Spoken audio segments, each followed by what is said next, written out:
babae mula sa Bicol na nahanap ang kanyang big love online. Seryoso naman daw ang 20 anyos na si Jinky, pero parang nilaro lang daw siya ng mga dati niyang naka-MU o mutual understanding. Hindi po sila nagkiklik ng super tagal po. Parang andali po nilang mag-iba yung vision po nila sa life. Kaya nagpakalunod na lang siya sa paglalaro ng online games. Natuwa po ako sa game na yun kasi may mic po ako, nakakapagsalita-salita po ako. Naturo po paano po gumawa ng Game Pass. Marunong po kayo? At nang minsang nagkaproblema siya sa game, lumapit siya sa isa sa mga player na ang suot na damit, paborito niyang kulay. Hello, kuya. Naturo po paano mag-Game Pass. Favorite color ko po pink. Kala ko po sa kanya bata kasi yung nakaano po siya, chibi na bata na avatar. Google or Nagulat po ako. Ang lalim po ng boses niya. Follow kita para pagbalik ko dito, ikaw natatanungin ko. Hindi ko po talaga nasundan. Kaya si Jinky muling kinulit ang kausap na player. Nakikitan po ako nun sa tawa niya.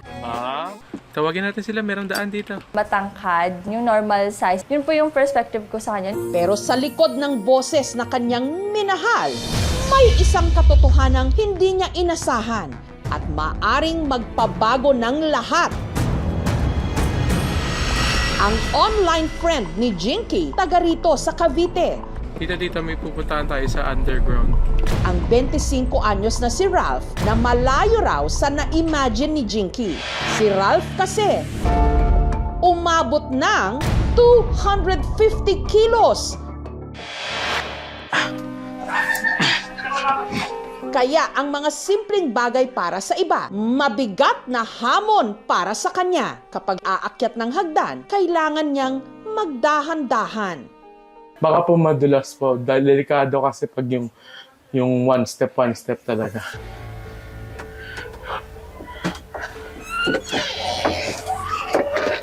Nahihirapan din daw si Ralph na huminga kapag siya'y nakahiga.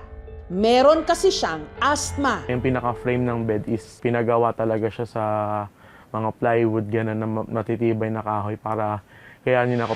Naka-maintenance na rin siya ngayon. 16 siya na gamot for the whole day for hypertension, diabetes, and uric acid and kidney stone siya.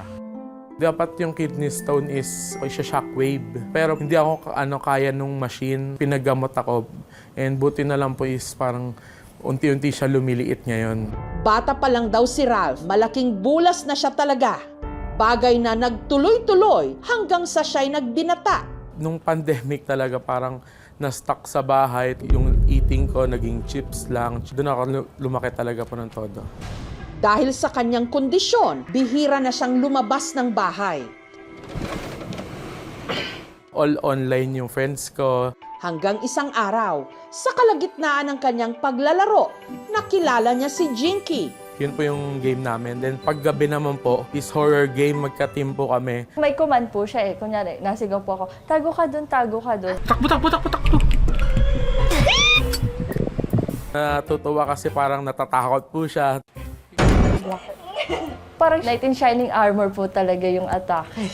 Hanggang sa nag-usap na sila sa isang social media app. Yung profile niya po is kung ano po yung katawan niya. Parang kasing katawan niya yung teddy bear. Nung nakita ko po siya, nagpa-flashback sa isip ko kung paano niya po ako i-trip. Bonus na lang po yung appearance. Ganun pa rin yung pakikitungo niya. Wala namang nagbago. Hanggang mas lumalim na raw ang kanilang pagkakaibigan na nauwi sa aminan ng feelings. Nag-send po ako ng 5 pictures po yon na 5 story panels po yung parang letter L, I, G, A, W, ligaw. Sabi ko, inaantay ko lang tayo.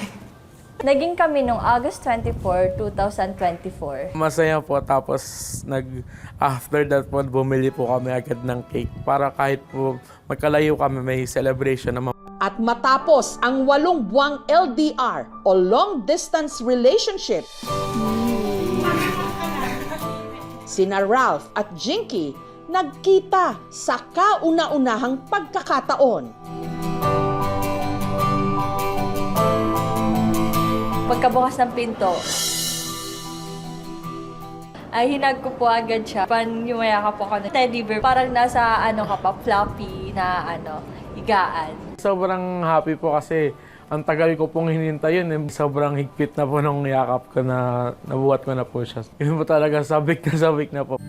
Kahit pakiramdam nila, perfect match sila para sa isa't isa, hindi pa rin sila nakaligtas sa mga mapanghusga. Yung babataas po yung tingin, wala na bang iba, ganun. Pera lang, habol, ganun po. Nararamdaman ko naman na love niya naman ako sa pag-aasikaso. At the same time, everyday lang na nag-update.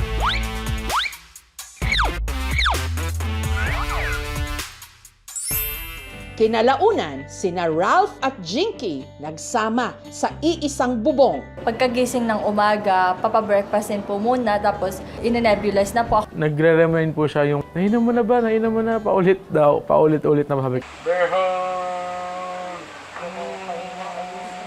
Masaya man ang kanyang puso, alam ni Ralph na hindi siya malusog. Pag tumataas po lalo yung mga laboratory test ko, nafe-feel na running out of time. Kaya sinimulan na raw niyang seryosohin ang kanyang fitness journey, hindi lang para sa kanyang sarili, pero para sa bubuuin nilang pamilya ni Jinky. Siya po yung motivation ko. Ginaguide ko naman po siya na magiging okay lang ang lahat. Magbabago rin naman po. Pero hindi po yan magic po eh. Si Ralph naman, iniengganyo ang kanyang nobya na makamit ang pangarap nitong diploma. First year na siya ngayon sa kursong Tourism Management. Promise ko sa kanya na I will give everything sa kanya. Yung success ko ay success niya din po. Tiwala naman ako sa kanya. Mabait naman si Rab. Nagpapasalamat ako sa kanya. Todo support kami sa kanila. Nakilala niya nga si Jinky. Palagi siyang nainom ng gamot niya. Nagwo-walking siya. Nag-exercise siya. Yung parang gusto niya rin na pumayat siya. Sa araw na ito, sinamahan ng aming team si Ralph na magpa-check up.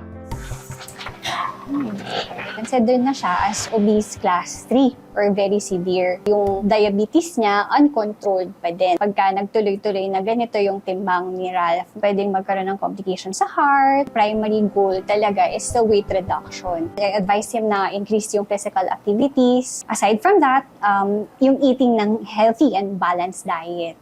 At dahil bihira na lang makapag-date ngayon sina Ralph at Jinky, kami na ang gumawa ng paraan para ito'y matuloy.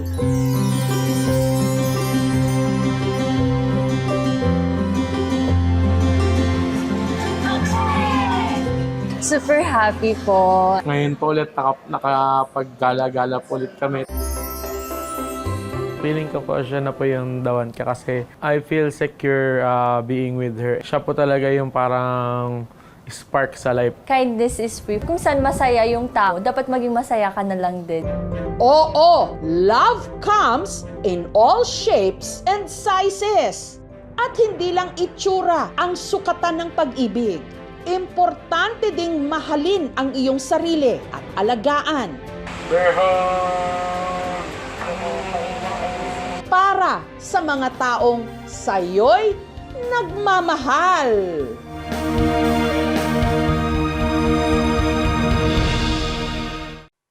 Thank you for watching, mga kapuso. Kung nagustuhan niyo po ang videong ito, subscribe na sa GMA Public Affairs YouTube channel.